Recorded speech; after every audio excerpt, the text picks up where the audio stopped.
Debate 93.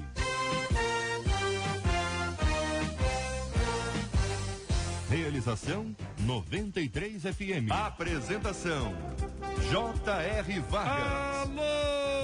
Alô, meu irmão, alô, minha irmã, aqui fala J.R. Vargas. Estamos de volta, minha gente, começando aqui mais uma super edição do nosso Debate 93 de hoje, nesta segunda-feira, dia 21 de agosto de 2017, um grande dia maravilhoso para você que nos acompanha no Brasil inteiro, mas hoje em especial em Cachoeiro de Itapemirim, cachoeirenses do nosso estúdio. Que maravilha ter vocês aqui. Muito obrigado, meu querido. O Debate 93 2461-0093. E-mail debate@radio93.com.br. Facebook Rádio 93 FM. Site www.radio93.com.br. Fale com a 93 pelo WhatsApp 96803-8319. 96803-8319. E aí, Marcela, bom dia.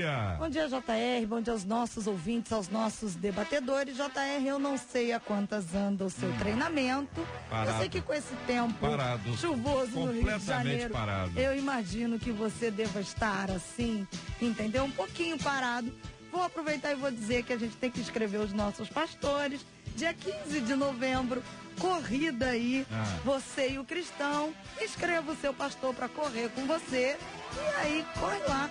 Vamos, todo mundo junto. Olha, um pastor que eu acho que vai se dar muito bem nisso é o pastor Carlos Pedro. Tô certo ou tô errado, pastor? Misericórdia, hoje não fala desse assunto. Não é hoje não, amigo. Porque eu tive que fazer um teste ergométrico quinta-feira passada e o negócio não ficou legal. Queimou a máquina. Não saiu foi fumaça na máquina. Definitivamente não foi bom.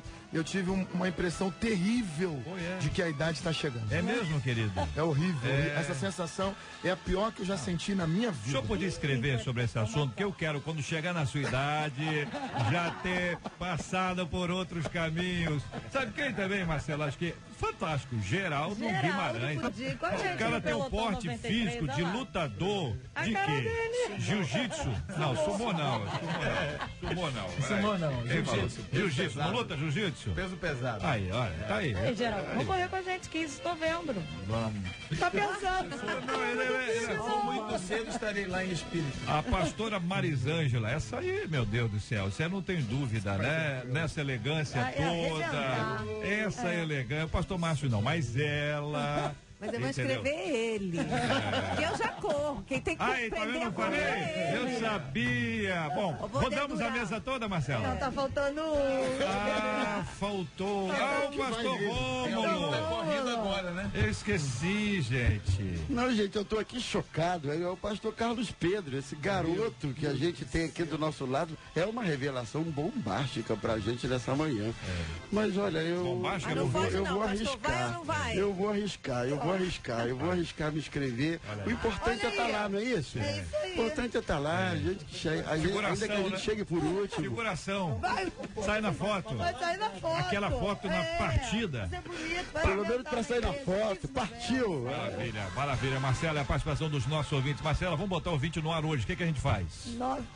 2461-0093. Liga pra cá, a Fabi vai te atender e a gente vai colocar você no ar para dar opinião sobre os assuntos de hoje aqui. Quero ver a opinião dos nossos ouvintes aqui. Aproveitar que o dia tá dia de chuva.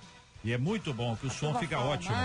Não, o som fica melhor no dia de chuva. Fica bom, então, fica bom. Vamos ver se essa teoria tá certa. Vamos experimentar. E a participação pelo WhatsApp, como é que fica? Já tá funcionando o WhatsApp? Posso anunciar o WhatsApp? Podemos, né? Então vamos lá, conta aí. 968038319, você escreve a sua opinião nos temas de hoje e manda o áudio pra tocar falando da benção do debate na sua vida. Eu não entendo essa música, por que a Marcela escolhe essa música? Mas tá aí, ó.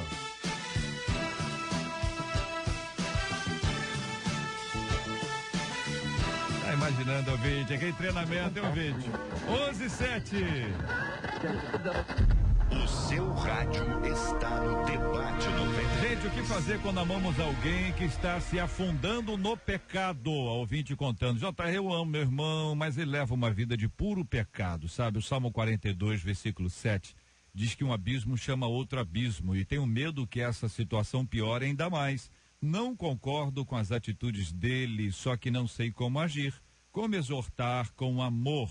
Qual a melhor forma de confrontar quem amamos? Por outro lado, se me calar, estarei sendo conivente? Calar seria falta de amor? Pergunto aqui aos nossos queridos ouvintes, você já passou por uma situação como essa, você está vendo que a pessoa está indo para o buraco, está indo para o abismo, e você diz assim, falo ou não falo? Como é que eu falo? Se falar, confronto, não confronto, conto uma história, como é que eu faço essa abordagem?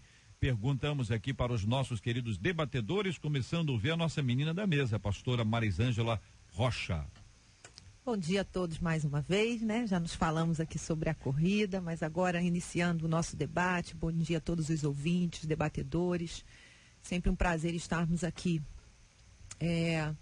Eu acho que cada ouvinte agora está se identificando, porque com certeza tem alguém na família, né? Tem alguém muito próximo que você tem o mesmo sentimento, que você vê às vezes indo por um caminho errado, fazendo algo que você sabe que vai ter uma consequência ruim, uma colheita ruim, e você fica naquele conflito.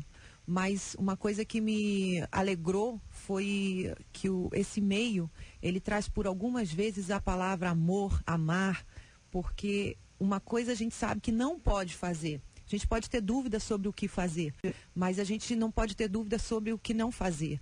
Não podemos rejeitar, não podemos desprezar, não podemos deixar de lado, porque você é um pecador. Segregar, eu acho que a palavra é até essa, né? Porque eu sou santo, você é pecador, isso só afasta a pessoa cada vez mais. A palavra diz, nisto conhecereis que sois meus discípulos, quando vos amardes uns aos outros. Então nós somos conhecidos pelo amor, e o amor, né? O amor é poderoso. Fiéis são as feridas feitas pelo que ama, ou seja, quando o confronto tem amor, até o confronto pode ser feito, porque ele vem com amor, ele é bem recebido. Então eu sei que nós vamos destrinchar melhor esse tema aqui, mas me alegra ouvir tanto a palavra amor no discurso dessa irmã. Querido Geraldo Guimarães, meu querido, queria também ouvir a sua opinião sobre esse assunto, meu irmão. Eis-me aqui, bom dia a todos amigos aqui, colegas da mesa, bom rever o JR. Obrigado, nesse visual irmão. Jovem, novo, preparado para o dia 15, e dizer que, como alguém que muito fala sobre graça e que muito manifesta, ou busca manifestar através do Ministério a Graça, emendando na palavra da pastora Marisângela e falando acerca do amor, eu acho que o amor nunca cala, no sentido de expressão, né, de expressar. Então, falar, acompanhar, viver junto, mas, sobretudo, expressar o amor em tudo que se faz, não é? Eu vejo muitas vezes nós, como filhos de Deus, como evangélicos, atraindo pessoas que estão vivendo num tempo muito difícil, no lamaçal do pecado, e a gente diz, não, o Pai ama você está vivendo isso tudo aí, você está muito sujo, você está perdido, mas Ele ama você, Deus quer relacionar contigo. Mas muitas vezes quando esse erro, quando esse pecado se manifesta em alguém que é da casa, aí a oratória muda, aí a gente quer condenar e não mais trazer. Aí o pai já não ama, porque o pai ama quem está do lado de fora, mas não ama o filho que está dentro, né? O filho quando erra. Isso é o pensamento errado de alguns. Então, assim, eu acredito que esse amor se manifesta. Ele não se manifesta para juízo, ele não se manifesta para condenação, mas ele se manifesta para restauração, para investir, para gastar tempo, para chorar junto, para aconselhar também. O que vale a pena é expressar o amor que essa pessoa diz ter, né? Expressar o amor através de atitudes, companheirismo, oração, aconselhamento, lágrimas, mas estar junto em todo o tempo. Eu acredito que abandonar seria a melhor maneira de matar. E a melhor maneira de amar estando junto e acompanhando em todo o tempo. Olha aqui um ouvinte compartilhando conosco no nosso Facebook. Você participa também, deixando aqui a sua opinião, seu registro aqui de opinião sobre os nossos temas aqui de hoje, na página da 93 FM no Facebook. Um ouvinte dizendo, JR, eu estou passando exatamente por isso. Ela dá o nome do irmãozinho dela, diz, olha, ele tá afastado. Ele só vive no mundão. Quer dizer, todo mundo conhece alguém. Todo mundo, não estou dizendo todo mundo assim, mas acho que a maioria das pessoas conhece alguém que acabou se afastando, está mergulhado e fica sempre uma situação assim, eu quero falar, mas eu não sei exatamente como, qual é a abordagem ideal para que eu possa ter sucesso, ter êxito nessa aproximação, né? Pastor Carlos Pedro, qual a sua opinião? Mais uma vez, bom dia, quero aqui já deixar um grande abraço para o meu querido Felipe Eloy, que é o nosso obreirão, e a Luciene, que é aniversariante da semana. Um beijão, um abraço. Queridos, meu amigo Geraldo já falou aqui, essa dificuldade do irmão, do filho pródigo, na síndrome do irmão ali. Lucas capítulo 15 vai nos falar que o mais novo vai, vive dissolutamente, gasta tudo. E o irmão dele, o mais velho, ele tem uma atitude que muitas vezes parece com a nossa. Há um sentimento de animosidade em relação àquelas pessoas próximas que saíram, que abandonaram o lar, que abandonaram as coisas, hoje começaram a fazer coisas erradas. E nós continuamos fazendo as coisas certas. É mais fácil nós nos dedicarmos às pessoas que estão longe, estão no pecado, mas estão mais longe de nós do que aquelas que estão próximas, que deveriam estar fazendo o que nós fazemos certinho, que aprenderam igual nós aprendemos, e nós não admitimos que elas errem enquanto nós estamos nos esforçando para fazer o que é certo. Então há um sentimento que é complexo aí, porque se eu posso fazer certinho, por que ele, que foi criado comigo, aprendeu tudo que eu aprendi, insiste em fazer errado? Essa é uma concepção nossa humana, que nós temos até o direito de fazê-lo. Mas sabe de uma coisa? Deus nos ama tanto, e Deus não ama só o que faz certinho, Deus ama o que erra também. E o que Deus deseja nos ensinar é que nem sempre o nosso tempo é o tempo do outro. E existem pessoas que fizeram escolhas para viverem coisas, momentos que nós não aceitamos. Nós não podemos concordar com o que elas fazem. Não podemos aceitar. Sempre que possível, precisamos confrontar. Até porque alguém precisa confrontar o pecado. Mas não podemos deixar de amar. Pastor Rômulo Rodrigues, meu querido, também ouvindo a sua opinião no nosso debate 93 de hoje. Bom dia, meus irmãos. Mais uma vez a todos. É interessante assim o comentário dos colegas, porque isso desperta na gente alguns alertas, né? Eu acho que às vezes vem um sentimento de frustração quando você vê alguém próximo a você, que você esperava influenciar essa pessoa de forma bonita, positiva. Você esperava, às vezes, que a sua vida fosse inspiração para outra pessoa, e de repente, quando você vê essa pessoa fazendo coisas tão distantes, tão longe, tão contraditórias, às vezes a gente fica pensando, puxa, mas será que eu não pude ser influência para ele durante um tempo, durante o período do convívio, a minha vida, o meu testemunho, as minhas ações? Às vezes bate uma certa frustração, mas eu chego à conclusão, irmãos, que mais do que falar a verdade, é a forma, né, como a gente fala as verdades. Isso foi levantado aqui pelos companheiros. Eu acho que a forma faz toda a diferença, né? Dependendo de como você aborda, de como você fala, isso ergue muros de separação, de distanciamento, sensação de julgamento e coisas do tipo, ou dependendo de como você aborda, isso gera uma aproximação. Mas eu quero dizer também o seguinte, é um grande desafio você amar e não concordar, demonstrar que ama e ao mesmo tempo contestar. E às vezes a gente acha que amar é concordar com tudo, baixar a cabeça com tudo, e não é verdade isso. Então é um desafio enorme a gente caminhar nessa linha. Olha aqui, um ouvinte nossa dizendo, JR, fui falar com a minha prima para ela voltar para Cristo, ela se afastou de mim e passou a me tratar grosseiramente, deixei de lado. E aí eu pergunto, né? Se eu insistir, eu estarei jogando pérolas aos porcos? Creio que não, o pastor Rômulo definiu muito bem isso. É a forma como a gente aborda, né? Porque quando a gente conhece, a gente lida com muita gente assim, a gente fala assim, isso é uma sem vergonhice, cara. Você tem que tomar vergonha. Então a gente meio que entra de sola nessas situações, porque nós entendemos que temos liberdade para falar dessa maneira com algumas pessoas. E a maneira como nós abordamos, e a maneira exaustiva também, porque toda hora a gente quer falar. O cara tá errado, se encontrou no café a gente fala, se encontrou no almoço a gente fala de novo, à tarde a gente fala outra vez, e toda hora. E quem tá lá do outro lado sabe que tá errado, sabe que precisa de correção. Puxa, mas o que é jogar pérola aos porcos? O que significa isso assim? O que o texto bíblico... por que traz essa expressão que para nós aqui, pérolas aos porcos, é uma preciosidade a quem... Que não será reconhecida. Certo. Né? No contexto judaico, porcos, E aí? Eu entendo. Certo? É lançar o que é, no contexto judaico, os porcos são animais indesejáveis, amaldiçoados e tudo mais. Imundos. E aí é você perder aquilo que você tem de precioso, onde você não vai ter retorno nenhum, onde não há nenhuma expectativa de retorno. E nós temos situações, eu costumo dizer, que tem determinados momentos que não adianta você falar, porque você vai estar falando para uma pessoa que não quer ouvir.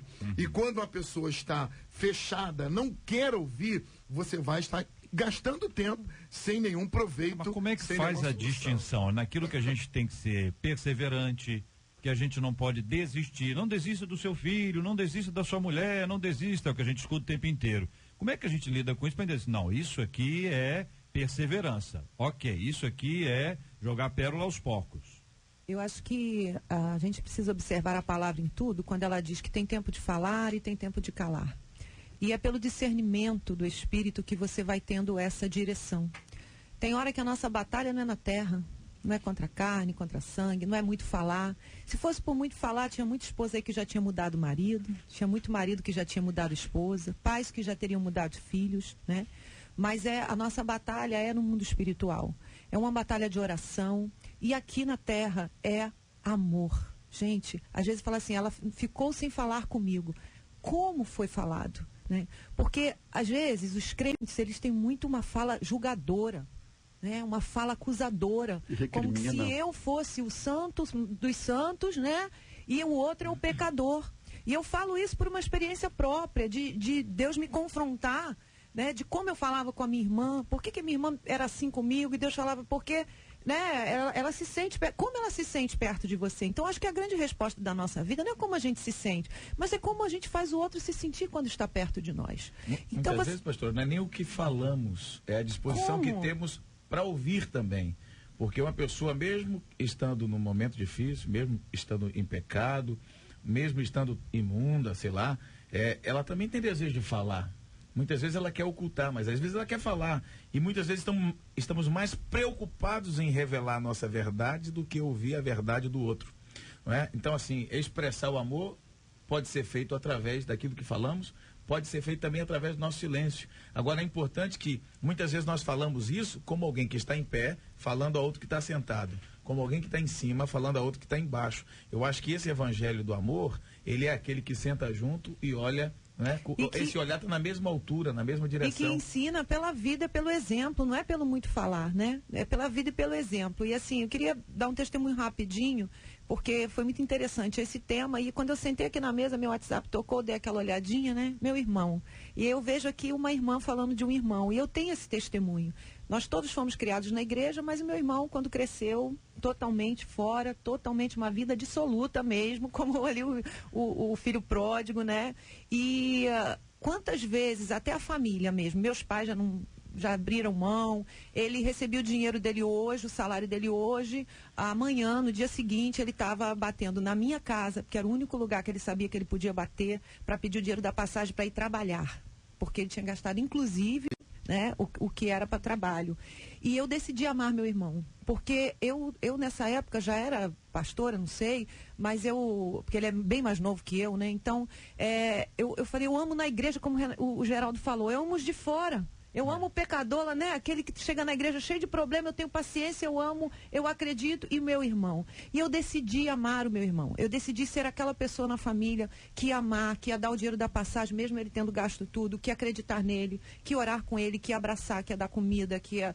E hoje eu recebo, né, um WhatsApp do meu irmão, um homem de Deus, dizendo aqui, irmã, olha o que eu estou assistindo, né? Porque eu prego na igreja de manhã, domingo pela manhã, e o pastor Márcio é o culto da noite. E ele espera segunda-feira para poder assistir a minha pregação, né? Ele, como diz, ele, sou seu fã. E aí ele já mandou a fotinha aqui do computador, olha o que eu estou assistindo, que bênção, estou sendo impactado, foi o que eu acabei de receber. E hoje meu irmão é um homem de Deus, um marido maravilhoso, casado há 12 anos, sabe? Deus usa um pregador tremendo. Gente, o amor, Deus é poderoso, sabe? Não é sermão, julgamento, crítica, eu sou melhor que você. Esse tipo de discurso não ganha ninguém. Temos aí um exemplo de perseverança. Agora vamos um exemplo para o negócio da pérola aos porcos. Porque nós temos exemplo de perseverança. Todos vocês estão falando de perseverança. Como é que a gente vai entender? Vou ler o texto.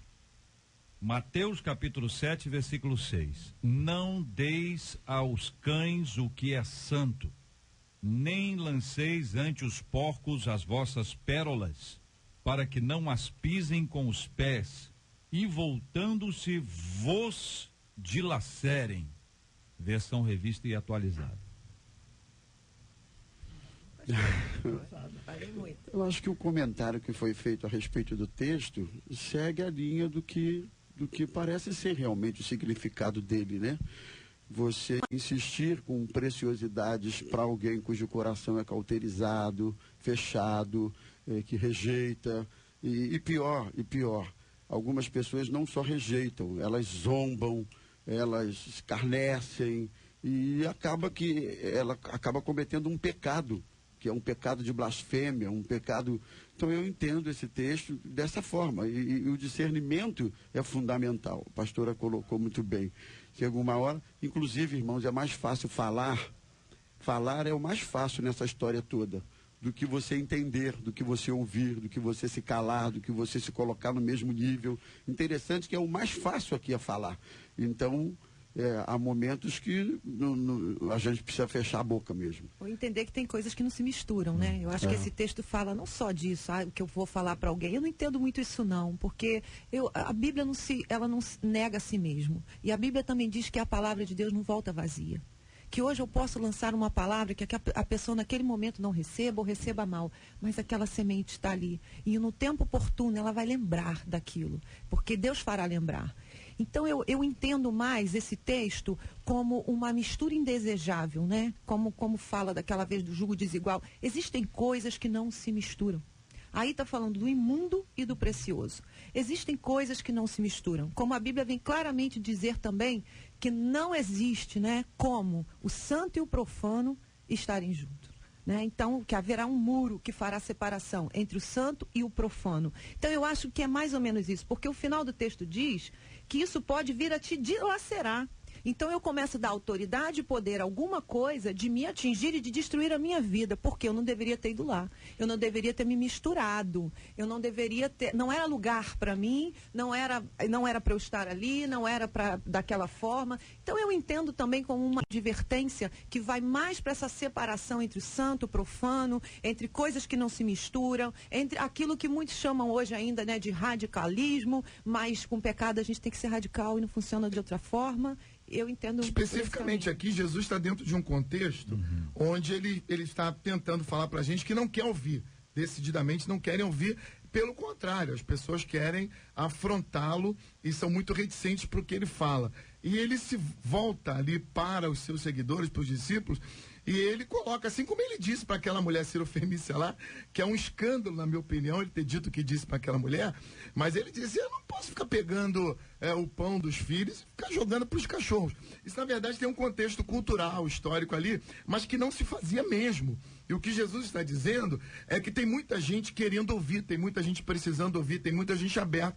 E ele não ia ficar ali insistindo com gente que não queria ele, que não queria ouvir. João, quando escreve isso, ele fala muito bem, Jesus veio para falar para essa galera aí, mas eles não quiseram. Eles rejeitaram, eles refutaram, eles mataram Jesus porque não queriam ouvi-lo. E aí, os outros que quiseram ouvir, receberam e foram abençoados. Tem pessoas que, assim, decididamente não querem ouvir, pelo menos naquele momento. Nós não podemos julgá-las a vida inteira. Mas tem pessoas que não querem ouvir. Eu já vivi várias situações assim.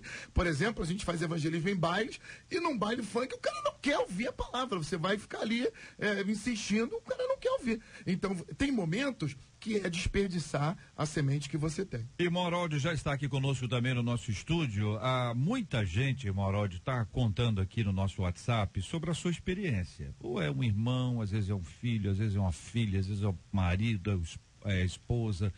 Gente que está contando aqui da sua dificuldade. A gente está dizendo assim, olha, eu estava orando por esse assunto hoje. Isso aqui, pela graça de Deus, nós já vivemos várias vezes, né? Às vezes entra um tema e a pessoa diz, eu estava orando por esse assunto. Estava pedindo a Deus uma direção. A gente está falando sobre perseverar, não desistir, mas também é necessário ter uma habilidade para expor as coisas. Escolher a hora certa, o tom certo. Então a pessoa está certíssima. mas o tom dela é um tom completamente duro, fora do, sabe, parece como a gente ouviu aqui, como se fosse uma autoridade, né? Como se fosse uma pessoa superior. Como é que o senhor entende que isso deve ser desenvolvido no nosso dia a dia? Bom dia. Bom dia, JR, bom dia, queridos ouvintes, debatedores, mesa bonita. Eu entendo da seguinte forma, e eu tenho uma experiência pessoal, que é o fato de eu ser político, de ser parlamentar, sendo evangélico, né? Você sabe que isso é uma questão bastante importante, porque nós nas igrejas normalmente temos a ideia de que a grande comissão, o ID, pregai a toda criatura, dispensa certos procedimentos de natureza psicológica, de escolha de oportunidade, etc. E eu, ao longo dessa vida, na Câmara dos Deputados, eu descobri que lá nosso maior instrumento de anunciar o Evangelho, de mostrar a diferença, é o testemunho. Não tem cabimento numa tribuna política, onde se trata dos assuntos os mais estapafúrdios, entre aspas, você, de repente, chega lá com a Bíblia e faz uma pregação e ora em língua. Isso não existe, não tem como. Entende? Não vai, no meu entendimento, não vai alcançar o efeito que nós queremos, que é impactar as pessoas, é abrir um espaço para a operação do Espírito Santo nas pessoas. Agora, se a pessoa tem um comportamento compatível com o que prega na Bíblia e que as pessoas sempre que buscarem aquele comportamento encontrarem, aí eu tenho a sensação de que as coisas fazem a diferença, entendeu? Então, eu inclusive costumo dizer o seguinte lá, existe uma frente parlamentar evangélica, e eu costumo dizer que, e parlamentares, que a frente parlamentar evangélica não é uma bancada, a bancada é política, dentro de um partido político. Nós somos evangélicos, é mais importante do que ser deputado. Eu, inclusive, defendo que não existe deputado evangélico, existe evangélico deputado. Como tem evangélico engenheiro, evangélico contador, evangélico motorista, taxista, etc. Ele é evangélico, porque isso é o mais importante na vida dele para o testemunho que ele dá. Então, eu vejo dessa forma, não sei se acrescentei algum esclarecimento, mas eu vejo dessa forma. Muito bem, diante desse assunto, meus queridos irmãos, nós temos aí a perspectiva de caminharmos pregando o evangelho com respeito, com carinho, com muito amor. Palavras agradáveis são como favos de mel, doces para a alma e medicina para o corpo, diz a Bíblia. E nós precisamos ter muito cuidado e sabedoria para expor o evangelho às pessoas que precisam, especialmente porque elas estão numa fase em que elas estão resistindo ao evangelho. Então você continua cercando a pessoa de carinho, de amor, de respeito, mas de firmeza. O evangelho é firme, o evangelho é um testemunho, e testemunho é a nossa vida falando mais alto.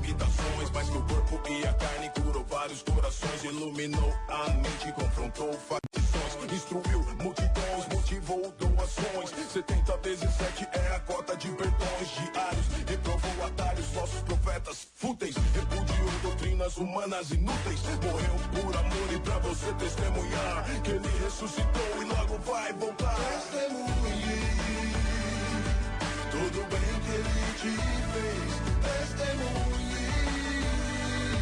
todo amor que ele te deu, testemunhe toda a cura, milagre que ele te entregou. Erga as mãos e louva a Deus, o Senhor que te salvou, que te salvou.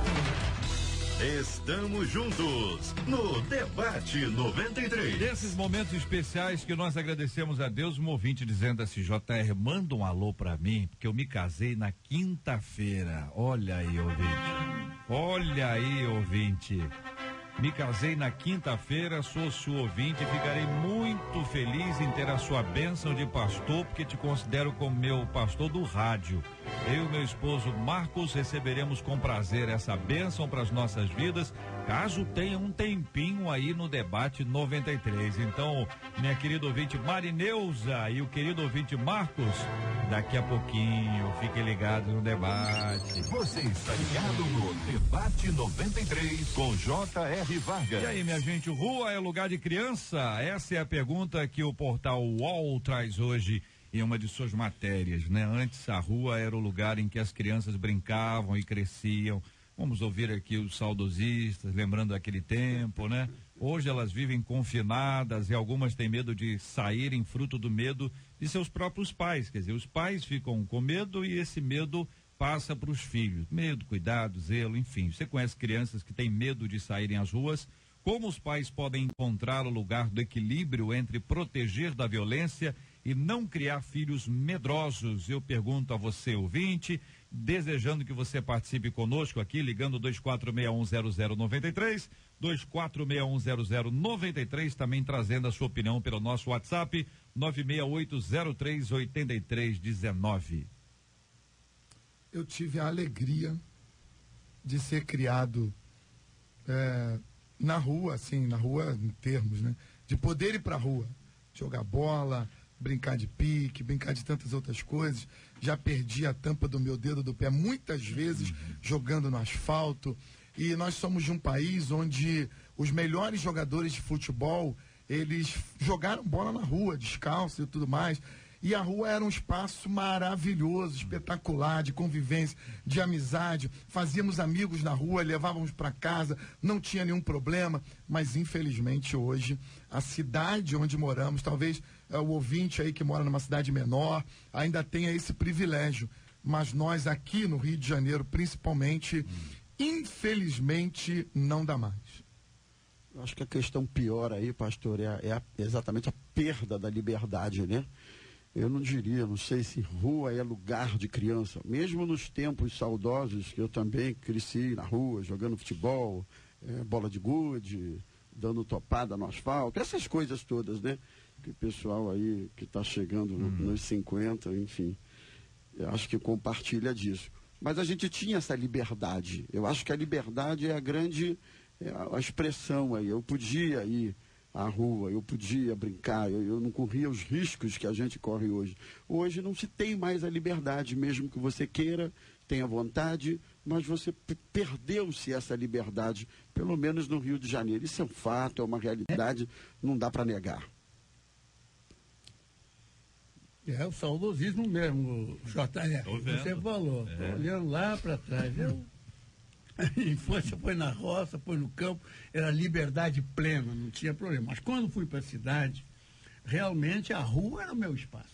A pracinha, aquela turma de garotos de rua mesmo, para jogar bola, enfim. E éramos todos muito amigos e como éramos felizes, né? Todos aqui já deram esse testemunhos. Mas...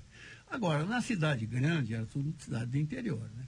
Aí as coisas começam a mudar, porque a rua passa a ser ocupada por automóveis, por outras atividades que prejudicam a prática das brincadeiras infantis. Essa que é a realidade.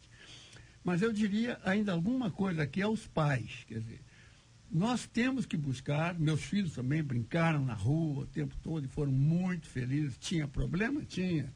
Às vezes se machucavam, às vezes brigavam, mas faz parte do processo. A natureza, eu sempre falo isso aqui, talvez esteja dizendo até uma grande... Gostaria até que vocês se opinassem sobre isso, os pastores aqui da mesa. Eu falo sempre o seguinte, a natureza é seletiva. A natureza, ela é seletiva. A natureza é para aqueles que conseguem vencer os obstáculos e alcançar as novas etapas da vida. E, em termos de sociedade... O que eu vejo é que nós estamos criando cada vez uma juventude mais medrosa. Tem a lei anti-bullying, não tem mais, o pai já não pode também corrigir o filho, não pode dar educação, tem a lei da palmada.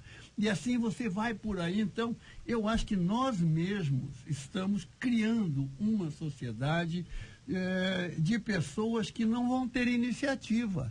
Justamente numa época em que a liderança passa a ser fundamental para se superar obstáculos. Então eu vejo que nós estamos saindo da proposta natural, que é seletiva. Ela é seletiva e, evidentemente, dentro dessa seletividade, aqueles que superam os obstáculos têm que dar a mão, nós somos humanos, nós temos que dar a mão àqueles que têm mais dificuldades. Mas não quer dizer que nós transformemos esta sociedade numa sociedade onde vai cair tudo do céu na mão da gente. Porque nós não vamos ter iniciativa para sermos nada. Nós não sonhamos. A nossa juventude está perdendo a capacidade de sonhar, de querer, de ser. E essa é uma realidade. E nós estamos colaborando com isso. Eu, apesar de ser, espero, o mais novo da mesa. Cheio de graça. Bem que ele falou que ele fala muito sobre graça, né? Falou no começo, não falou, pastora? Eu falo muito sobre graça. Tá cheio de graça. Mas eu arranquei algumas vezes o tampo do dedo no asfalto, pisei em caco de vidro, furei o pé com prego, rasguei as costas com arame farpado. Eu falei esse dia de arame farpado, meu filho não sabia nem o que era. Não é? Porque não sabe o que é benzetacil. Mudou. Não sabe o que é um mertiolate que arde, por exemplo. Não sabe o que é emoção Scott, né? O quê? Emoção de Scott. Lembra disso? Lembro, claro. Não é do tempo do JR, né? Biotônico, Fontoura. Então, eram coisas que preparavam a gente pra rua, não é? Mas assim, esses dias eu estava contando essas histórias de rua com meu filho. E ele disse assim, meu filho, não tem problema nenhum, vai jogar futebol. E no futebol é o esporte de contato, então você joga, alguém vai dividir mais forte contigo, mas numa hora é você que divide também, e se cair, levanta e tal. Eu lembro que minha mãe chegava para mim e dizia assim, pior do que saber que você brigou na rua é você chegar aqui apanhado. E eu dizia assim, eu apanhei na rua, eu apanhei em casa. Não tava mas não era? Não estava incentivando a violência. Então eu dizia assim, meu filho, tem coisas que você vai precisar resolver na rua, vai lá e resolve. Resolve o que é no futebol, resolve dentro de campo, não é? Se posicione, se alguém tentar te amedrontar, se posicione. Se você precisar de ajuda, tem um reforço aqui, não sei se é tão grande, mas um reforço de peso em casa. Mas assim, a gente motiva. Ainda lá em casa, eles não têm tanta vida de rua, né? Mas no que tem, a gente tenta colocá-los assim, mesmo que no risco do medo, ou do dedo, da mão, da briga, a gente tenta incentivá-los a viver essa experiência própria e a gente está por perto ali para. Olha, muita gente vive a vida da rua no condomínio. O condomínio não é rua. A rua do condomínio não é a rua aqui que a gente está falando. É diferente, entendeu? A rua do condomínio é uma rua protegida. Pode não ser boa. Mas ela é mais protegida que a vida na rua desprotegida. Agora, você imagina bem o seguinte, os nossos ouvintes, muitos deles nos acompanhando agora, pensando o seguinte, olha, aqui na minha rua, tinha uma criança brincando, ela foi atropelada. Aqui perto aqui de casa, tinha aqui uma senhora passando na rua, ela levou um tiro, uma bala perdida, ela está doente, ou ela, infelizmente, faleceu e tudo. Quer dizer, é uma realidade que nós todos vivemos hoje. Esse é um enfrentamento que a gente tem que fazer de frente. Não adianta dizer que isso não existe. Quer dizer, fingir que isso não existe não resolve. Resolve? Não. Olha, isso não existe. Que bom que não existe. Isso não resolve. A gente tem que saber o seguinte, olha, hoje nós temos o pastor Carlos Pedro aqui, que é um representante do Complexo do Alemão. Nós estamos hoje no Jacarezinho. Então agora nós aqui estamos no Jacarezinho. A comunidade está lá há alguns dias vivendo um período terrível. Os nossos ouvintes do Jacarezinho estão nos acompanhando agora. Estão lá dizendo, olha, aqui está difícil mesmo, não tem só tem lixo aqui na porta, a Conlube não consegue entrar. Houve um cerco hoje, vamos ver o que vai acontecer. As igrejas estão orando, estão buscando ao Senhor, pedindo a misericórdia de Deus, as coisas vão acontecer. Mas agora, nesse instante, estão naquele íntere, né? Entre a oração e a resposta. E que a gente precisa entender que a vida nesses lugares hoje está muito mais difícil, embora a gente saiba que é um lugar que quando está um período normal, tem um campinho de futebol, que a galera joga, a galera brinca, tem craque, solta pipa, que é uma coisa que dá para fazer, porque é morro. O deputado falou uma coisa muito importante, que os pais também estão criando uma neura tão grande em cima dessas coisas, que vão sitiando os próprios filhos. E a própria sociedade, JR falou uma coisa do carro que passou e atropelou o menino, E eu lembro que a gente colocava o golzinho ali no meio da rua, né? Então, nós tínhamos até a conveniência e a ajuda aí dos próprios motoristas, que o cara vinha com o carro dele, ele dava uma paradinha pra gente tirar o gol ali do meio da rua, abrir o espaço. Hoje, se você faz isso, o cara passa e leva o teu gol com tudo, atropela as crianças, se bobear, dá tiro no meio da rua. Então, a gente vive assim numa sociedade tão louca que os pais se sentem amedrontados de deixar o garoto sair, não é para ir brincar na rua, não. É para passar na rua e entrar na casa do amiguinho. Isso está criando uma sociedade sitiada. E os pais precisam criar alternativas. Porque, por outro lado, as crianças hoje estão ficando reféns do videogame. E nós estamos criando uma geração inteira que só conhece videogame e smartphone. É verdade. Isso é uma coisa seríssima. Aqui ouvinte dizendo, JR, no meu tempo, quando a pessoa começa assim, quer dizer o quê? Tem tempo. A pessoa vai, no meu tempo... no tempo do pastor Rômulo, isso aí. Olha, no meu tempo não brincávamos na rua, brincávamos no quintal e as mães ficavam nos observando enquanto conversavam. Rua não é lugar de crianças, diz aqui uma de nossos ouvintes que brincou no quintal. Esse é um ponto. Sorte Ela dela, brincou né, que no tinha um quintal e os filhos hoje não tem, porque não tem mais também. quintal. Raras são as casas, né? No subúrbio nós temos muitas Casa casas. que tinha quintal, Mas era casa de rua, gente nem privilegiada pensar. também. É, aquela nem árvore pensar. bonita, frondosa, né? Brincava no Manga. quintal, pique, Eu os também tive colegas esse iam pra lá, privilégio. mas rua não. Assim, essa situação é clara, né, do que nós vivemos, principalmente no Rio de Janeiro, podemos dizer isso sim. Essa situação de não ter condição de você deixar um filho na rua, você como pai e mãe tem dificuldade, né? A minha filha fez 18 anos, tirou carteira, e quando ela fala, mãe, me empresta o carro para ir para a faculdade, meu coração gela. Não é pelo ela está dirigindo direitinho, é cautelosa, mas nós vivemos uma situação tão difícil que nós pais ficamos realmente apavorados, clamando, orando o tempo todo. Agora, isso também não pode deixar que a gente prejudique os nossos filhos, né? De dar a eles autonomia, de permitir que eles tenham suas próprias experiências, né? Eu concordo muito com o que o deputado falou sobre que tipo de juventude nós temos hoje. E não é à toa que nós temos homens, né, mulheres também, com 30, 40 anos dentro da casa do papai e da mamãe, totalmente dependentes, não sabem resolver nada, não sabem tirar um documento, não sabem fazer nada, completamente dependentes. Então, há uma doença também na sociedade, né, onde os pais hoje criam filho para si, né, não querem abrir mão, não querem dar independência, não querem dar autonomia, preocupados em ficar sem eles, suprem suas carências através desse amor. Enfim, é uma coisa muito complexa. Nós temos a questão da violência, nós temos questões aí, doenças psíquicas, sociais já, que estão atingindo esses pais, que já não sabem mais o que é limite, se dá limite, se não dá limite. E nós precisamos orar muito. Aqui um ouvinte dizendo, JR, aqui onde eu moro, os meninos nadam no rio. Aqui eles soltam pipa nas ruas do meu bairro. Aqui nós passeamos com cachorro. Onde você mora, ouvinte? Onde você mora, não é? né? Que é uma pergunta boa. Em Cruzeiro, interior de São Paulo. Ah, conheço. Conhece? É bom? É bom? A gente passa muito lá para ir para Passa Quatro. Ah, Não é isso, ouvinte? Você então tá vendo? um A gente abraço passa lá aí, pro ouvinte. Cruzeiro. Para ir para Cidadezinha Passa Quatro. tranquila. Para ir para nosso Passa Quatro. congresso de casais Não, em sim. Passa Quatro. Não, para ir para Passa Quatro tem que passar por Cruzeiro. Muito bem. Passa 3 é um pouquinho Cruzeiro, antes, ele né? sabe disso. Passa 3 é um pouquinho É um antes. pouquinho antes, é verdade. Não é Tem isso? o Passa 3 Tem o também. Passa 3, tem o Passa 2 também. Não, aí já não tem não. É igual aquela. Mas Bom, três deixa eu tem. falar. Vamos lá. Aqui os ouvintes dizendo aqui, eu brincava na calçada da rua. Calçada era um lugar que as pessoas ficavam muito. Fim do dia, sentavam ali para fazer, digamos assim, uma análise sobre a vida alheia. Tinha um encontro que era a reunião do Diva. Conhece o Diva, não? Departamento de Informação da Vida Alheia. Sentava ali, a reunião do Diva. Vamos reunir aqui o pessoal do Diva. Aí passavam a tropa e revista, só que era a rua. A pessoa para analisar a vida ali, que tem muito disso, né? Hoje não tem mais, né? Fofoca, eu tô perguntando. Nem isso tem mais na rua. Quando o sol saía da calçada, né, o JR? Quando mudava o lado da calçada, o sol, aí o pessoal começava a botar as cadeiras, os bancos.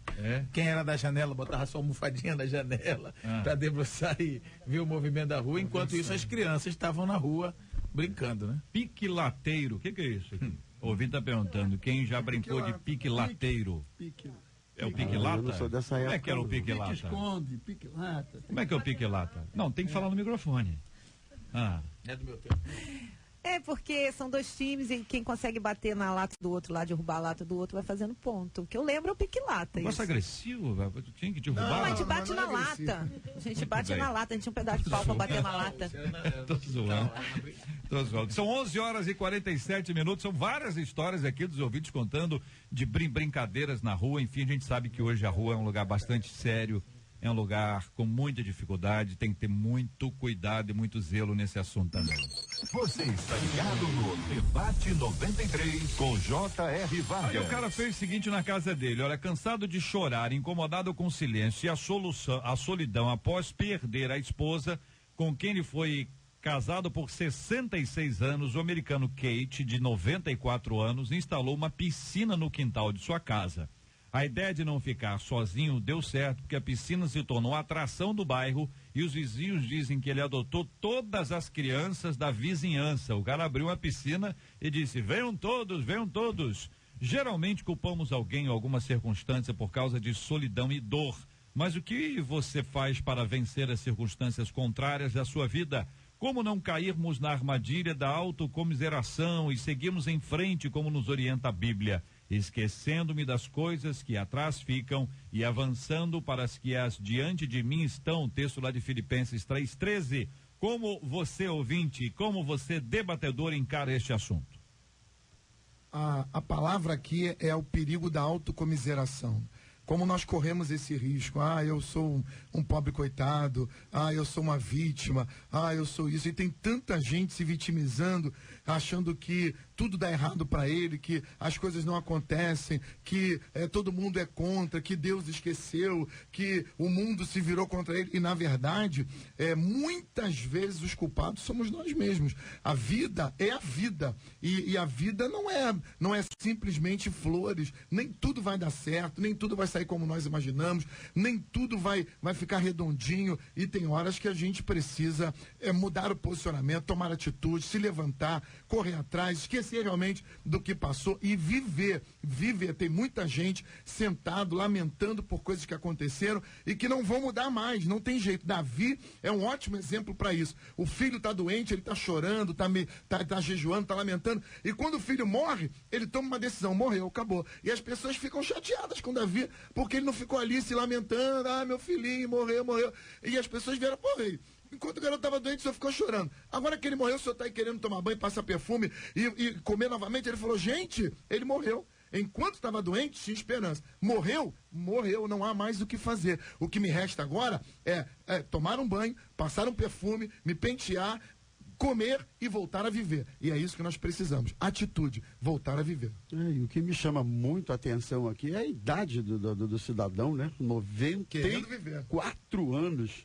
Isso mostra pra gente que nunca é tarde para você recomeçar de alguma forma, superar perdas, dificuldades. Eu diria até que é um pouco atípico alguém de 84 anos, aliás, totalmente atípico, ter uma iniciativa tão assim, e já não vou me deixar vencer, não vou me abater, não vou morrer junto, a vida tem que prosseguir. Então, assim, a lição maior que eu tiro é que nunca é tarde para a gente superar situações, prosseguir e recomeçar de alguma forma a vida. 94 anos, colocou a piscina no quintal e disse, venham todos, né? Um processo de interação, você imagina que bem que fez a ele, né? Que bem emocional, né? Ver as crianças brincando, né? O pessoal dizendo que ele adotou as crianças do bairro, né? As crianças mais próximas ali, começou a interagir, ter um relacionamento, enfim, isso tudo aí, claro, com o acompanhamento dos pais, isso é muito bom, não é isso? Eu falo com a autoridade de quem vai chegar lá em breve, tá? Pela misericórdia de Deus. Na realidade, eu sempre falo essas coisas na minha própria vida, né? Porque eu tenho uma vida bastante longa. Eu já fiz 80 anos, né? As pessoas, claro, que me dão 60. Por quê? Eu imaginava que o senhor tinha assim, uns 61, no máximo, 60. Né? No máximo. Mas exagerando. No máximo. Sim, exagero. Pois é, porque o que eu imagino é o seguinte, nós não podemos realmente deixar de sonhar, né? De ter projetos, de ter alguma coisa para fazer, independente das vicissitudes da vida, das coisas que nos acontece, que nos jogam no vale. Nós temos que estar sempre olhando para a montanha. Essa que é a grande realidade. Se você consegue fazer isso, persevera nisso, você com certeza vai ter uma atitude. Eu não sei se vocês lembram de um desenho animado que chamava-se Hip the Lion and Hard Ha-Ha. Quer dizer, Hip era o nome do leão e Hard era uma hiena. Então, o leão era sempre otimista, sempre para frente, sempre fazer coisas. E a Hard era só, ó vida, ó Deus, só azar. Quer dizer, então nós temos que olhar para esse leão e pensar que realmente, depois de um vale, tem sempre uma montanha. É assim na vida. No deserto tem os oásis, temos que correr atrás dos oásis. E fazendo isso, você estará sonhando, estará buscando o dia de amanhã. Quer dizer, alguma coisa para amanhã para fazer hoje. Hoje você tem que fazer coisas que te possam levar para o amanhã. Eu acho que a síntese é: não deixe de sonhar. É uma palavra, deputado, para quem está no vale, não tirar os olhos da montanha. Não tirar da montanha. Se tirar os olhos da montanha, perde a esperança de sair do vale, né? Dá uma pregação, dá uma música. Já dá. Direito de resposta. Oh dia, homem, Céu, ó dia. Isso é terrível. Ó chuva. Muito bem, minha gente. Olha, deixa eu mandar um abraço aqui para o Evaristo, tá em Milão acompanhando a gente. JR aqui, nós ouvimos vocês o tempo inteiro. Evaristo de Milão, a esposa dele, a Isaurinha, estão lá na Itália. Então, um grande abraço a vocês. Muito obrigado por essa audiência qualificada, pelo carinho da sua audiência. Deixa eu mandar um abraço pra Diva lá de Atlanta. Na Itália? Atlanta. Não pode. Agora é só Itália. Deixa eu fazer. No momento agora é Itália. Eu tive com a Espera um Diva minutinho. aqui. Agora Estados Unidos. Vai, pode entrar. Pronto. Atlanta. Esses dias ela esteve no Brasil e falou: puxa vida, pastor, eu fico te ouvindo. Um dia desse eu mandei um recado pra rádio, falei que era de Atlanta, a Diva, mas o senhor não se ligou. Eu falei: não, agora eu vou. Diva. Olha, Diva, deixa eu falar pra você o seguinte. Será que ela tá ouvindo a gente agora? Com certeza tá ouvindo. Eu mencionei aqui uma sigla, entendeu? Porque é uma coisa, tá vendo? É uma questão antiga, que eu ouvi isso há muitos anos, de pessoas próximas. Então, um beijo pra Diva, tá em Atlanta. Em Atlanta. Maravilha, maravilha. Meu Deus filho abençoe. também, Estados Unidos, né? Estados Unidos agora. Tá lá em Kansas City. Um beijo, filho. Maravilha. Maravilha. Japão agora, Japão. Um abraço aos irmãos. Já tem muita gente nos ouvindo. Não, já passou. Japão. Não, Japão já passou. Agora China. Meu Deus. Muito bem. Deixa eu dizer uma coisa aqui, queridos. Esse final de semana agora, a notícia que todo mundo acompanhou, uma idosa agredida. Vou ler o título. Vou ler o título da matéria, porque é importante que a gente leia o título da matéria para depois discutir a matéria. Idosa é agredida por intolerância religiosa em Nova Iguaçu. Esse é o título. Estou lendo aqui o dia. Mas isso passou em tudo quanto é canal, todo mundo falando sobre esse assunto. Uma história muito triste. Uma senhora de 65 anos que foi agredida, ela foi apedrejada, recebeu uma pedrada. A filha diz que foi uma vizinha, que a vizinha não gosta dela e a vizinha fez uma agressão religiosa a ela. A polícia não registrou assim. Cada um analisa esse fato aí a seu modo, né? A polícia não registrou assim, mas entre isso e aquilo, não dá para a gente descobrir se isso é isso ou se isso é aquilo, vale a pena a gente ressaltar que qualquer tipo de agressão por intolerância religiosa, ela não é aceitável. Não é isso que o cristianismo ensina. Se partirmos para isso, nós vamos virar o Estado Islâmico, porque quando a gente pensa em Barcelona, nós estamos pensando nas coisas que aconteceram. Isso é uma intolerância. Os caras querem matar todo mundo, dizendo que nenhum de nós merece absolutamente nada. Nós não somos Estado, nós somos cristãos. E aqueles que estão acompanhando a gente, que pensam dessa forma, sabem que é importante a gente compartilhar. Vocês falaram agora há pouco aqui sobre amor, sobre pérola aos porcos, carinho, respeito pelas pessoas, perseverança. Nós não podemos entrar num ambiente acreditando que a violência vai resolver o assunto. Não, a gente bate porque depois a pessoa vai se converter por conta disso. Pelo contrário, a reação contrária é muito maior. Infelizmente, isso ganha a mídia, porque a mídia adora essas coisas e a mídia acredita que isso tem a ver com o evangélico. Não tenho dúvida disso. Não tenho dúvidas disso. Mas é uma questão que eu quero ouvir a opinião de vocês. Eu diria que nenhum tipo de intolerância, eu até ampliaria um pouco o leque, seja ela religiosa, política, ideológica, enfim, é aceitável, né? Muito menos acompanhado desse tipo de atitude. Então, volto a dizer, é possível, às vezes, certas convivências, ainda que você não concorde com as opções do outro. Então, a intolerância a esse nível não combina efetivamente, não é aceitável. Importante dizer que isso é um comportamento que é penal, é criminoso, é punível, e do ponto de vista social, do ponto de vista penal, não se admite. Agora, do ponto de vista religioso, onde que nós vimos o nosso mestre agir dessa maneira? O cristianismo repudia de todas as maneiras qualquer tipo de violência. O nosso mestre, o nosso Senhor, ele jamais incentivou isso em nenhum momento do seu ministério. Então não há nem como imaginar uma coisa dessa. Nós repudiamos completamente todo e qualquer tipo de violência ou de intolerância, seja ela em que nível for, desde a forma verbal até a forma física. Qualquer tipo de intolerância, de agressão é repudiada, inclusive as verbais, que são muito utilizadas às vezes por alguns líderes que se dizem discípulos do mesmo Jesus que nós.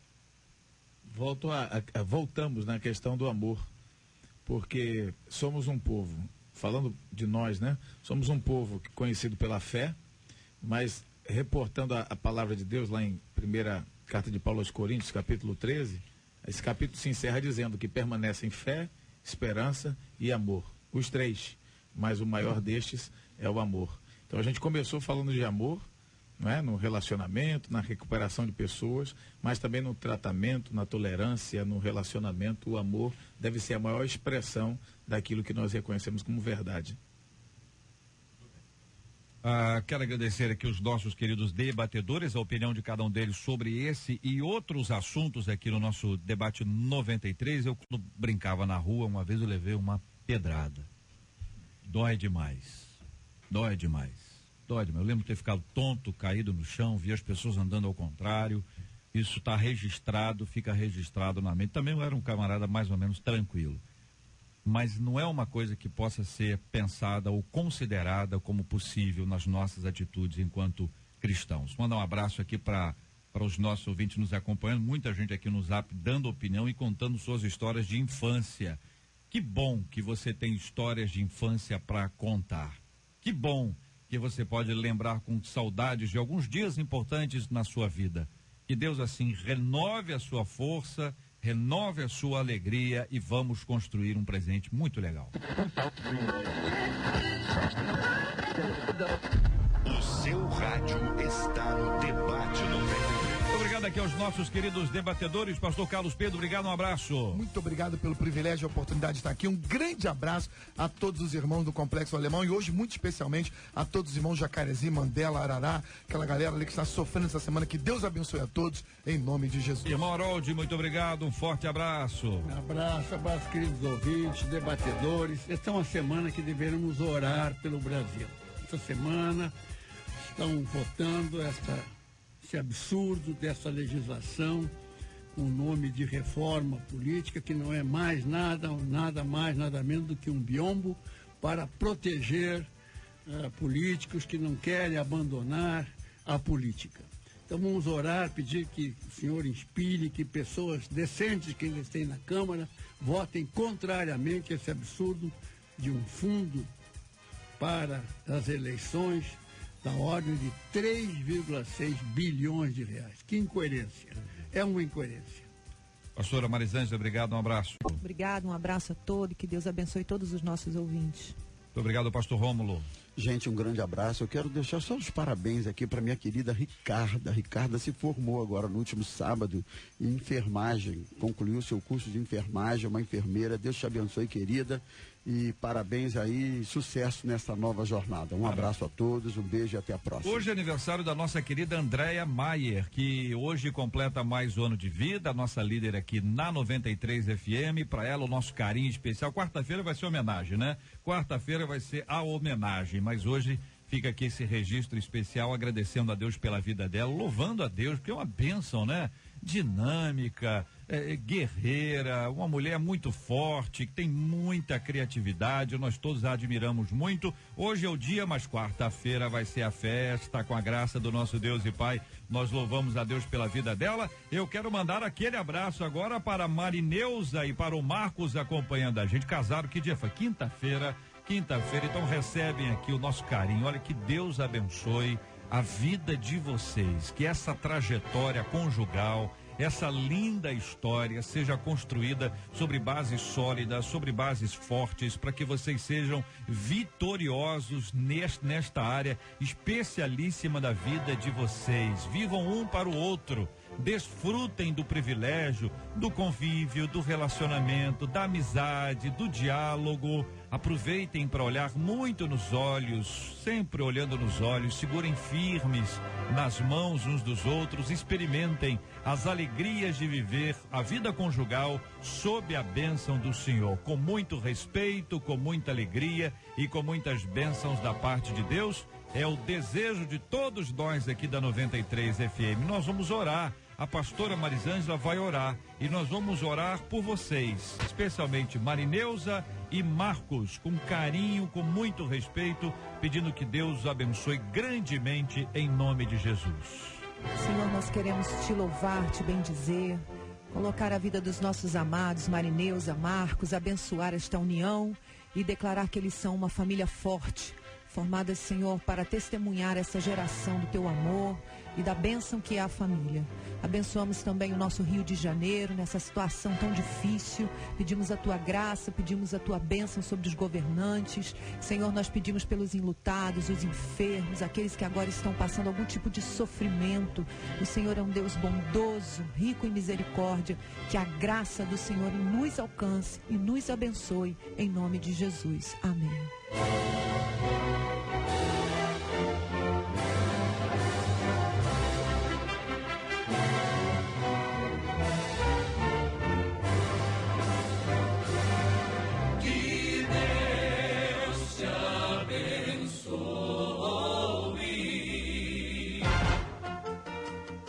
Você acabou de ouvir Debate 93.